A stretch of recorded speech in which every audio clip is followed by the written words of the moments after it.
घर के दरवाजे पर केवल द्वार पूजन होती है, शुभ लाभ नहीं लिखाया जाता। आज लाभ पाचन का दिन ऐसा होता है कि कंकु से, सिंदूर से, हल्दी से जो आपके घर में हो उससे दरवाजे पर या मंदिर के अंदर जहां तुमने लक्ष्मी पूजन करी होती है, एक तरफ शुभ दूसरी तरफ लाभ लिखाया जाता है, जिससे हमारे घर में संपदा बढ़े, सत्ता बढ़े, हमारा वैभव बढ़े। आज के दिन लाभ पाचन क्यों कहा गया?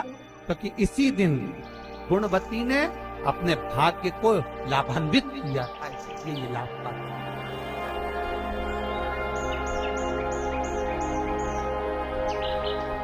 बहुत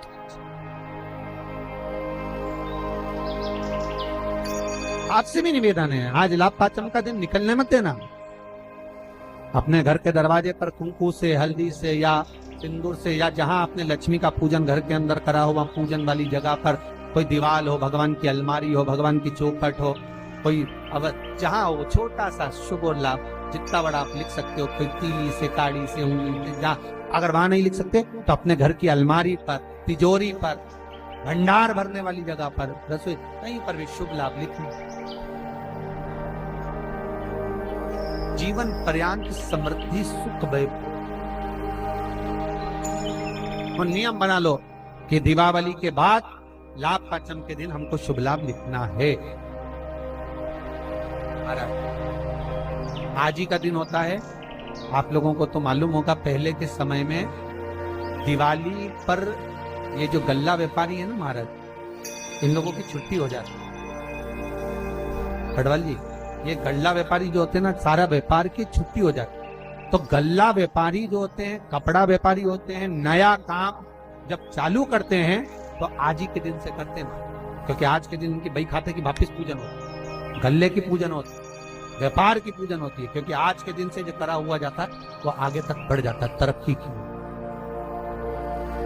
वकील, ये जो जितने अपने ये जीवन बीमा निगम करने वाले होते हैं, या LIC वाले होते हैं, या गाड़ी वाहन वाले होते हैं, या अन्य जितने भी होते हैं, इनको आज के दिन अपने काउंटर पर, अपनी पेन पर, लीड पर जो काम करते हैं वहां पर शुभ लाभ लिखना जरूरी होता है। कई लोग बाहर रहते हैं, नहीं लिख पाते, तो एक कोरे कागज पर कुंकू से शुभ लाभ लिख लो और वो घर पर जाकर बाद में चिपका दो। पर आज के दिन शुभ लाभ जो लिखा जाता है वो जीवन पर्यंत सुख समृद्धि में कमी,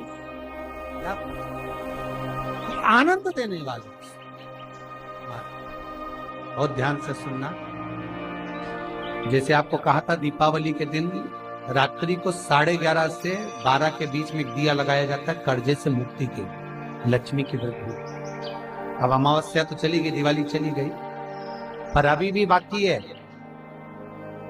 गोपाष्टमी, इस तारीख को आंवला नवमी, फिर एकादशी, द्वादशी, प्रदोष, फिर उसके बाद में हरिहर मिलन, वैकुंठ चतुर्दशी, फिर पूर्ण। ज्यादा कुछ नहीं कर पाओ तो प्रयास करो कि इन तिथियों पे कम से कम एक दीप ऐसा जलाया जाए जिससे हमें समृद्धि, लक्ष्मी, वैभव प्राप्त।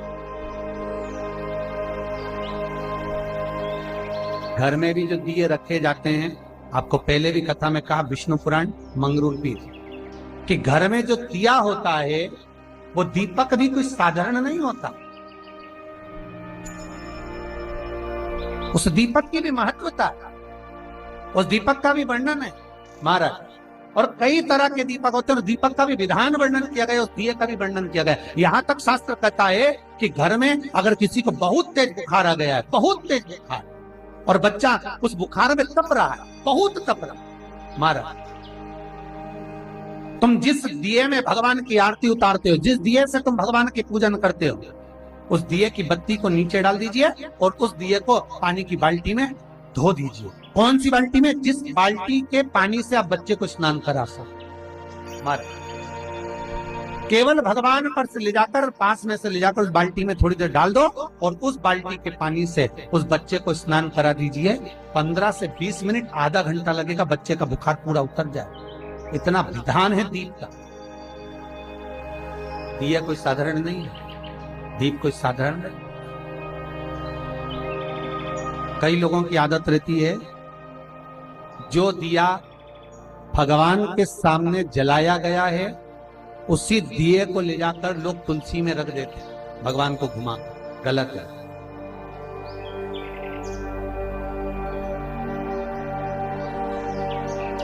अखंड सौभाग्य पाने वाली नारियां, अखंड सौभाग्यवती स्त्रियां भगवान के सामने जला हुआ दिया ले जाकर तुलसी के क्यारे में नहीं रखती। तुलसी के क्यारे के पास शालिग्राम जी का नाम लेकर, ठाकुर जी का नाम लेकर अपनी कामना कर कर दीप प्रज्वलन करें और उस दिए को तुलसी के क्यारे में रखें, तो नारी का अखंड सौभाग्य होता है।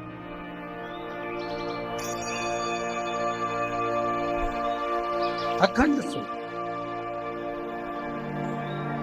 कई माताओं की आदत हमने देखी है, हाँ, दो पर्व या कोई घर में पूजन हो रही हो विशेष, जिसमें ब्राह्मण के मुख से, ब्राह्मण के मुखाग्रविंद से श्लोक बोले गए हो,